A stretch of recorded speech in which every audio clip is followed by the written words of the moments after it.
अब रुक करते हैं सवात का। सवात में हमारे नुमाइंदा हबीब खान के मुताबिक इंजीनियरिंग यूनिवर्सिटी कांजो टाउनशिप सवात से चोरी चुपके कीमती सामान की मुंतकली के हवाले से तहसील कबल चेयरमैन सईद खान ने शदीद अल्फाज में मजम्मत करते हुए कहा है कि सवात से इंजीनियरिंग यूनिवर्सिटी की मुंतकली किसी सूरत बर्दाश्त नहीं करेंगे।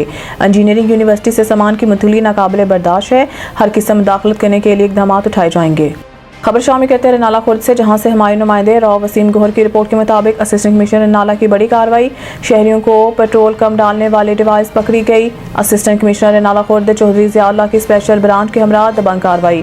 Amjad Usman filling station PSO pump गरबी बाईपास पर नस्ब डिवाइस रंगे हाथों पकड़ ली। नस्ब डिवाइस ऑन करने पर 1 लीटर की बजाय 0.80 लीटर पेट्रोल, जबकि ऑफ करने पर 1 लीटर पेट्रोल पूरा मिलता था। असिस्टेंट कमिश्नर का कहना है कि पेट्रोल पंप को सील कर दिया गया है और आवाम को धोखा देकर लूटने वाले नासिर के साथ ताहनी हाथों से निपटा जाएगा।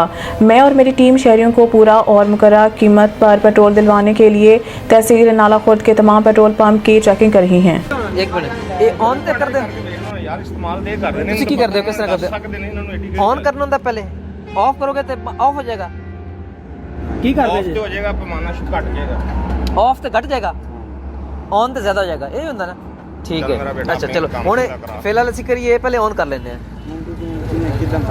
ਅਸੀਂ ਤਾਂ ਚੈੱਕ करना चाहते हैं कि ऑन तो कितना पांदा है ते ऑफ तो कितना पांदा है। ठीक है, ਹੁਣ ਕੀ ਕੀਤਾ है? अच्छा ਹੁਣ ऑन कर ਦਿੱਤਾ है, ऑन हो गया। ठीक है, चलो ऑन करके ਹੁਣ लीटर पा दे।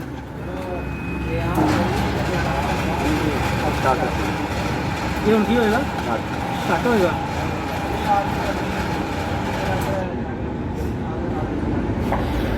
अच्छा जी, ए वेखो जी ऑन ते कितना घट गया जी, तकरीबन 150 मिलीलीटर घट है। मतलब 850 के लगभग आ रहा है, 1000 होना चाहिए जी। मतलब ये ऑन तो इतना होया है। अच्छा चलो ठीक है, ठीक। अच्छा हुण इनू ओ कर यार दूसरा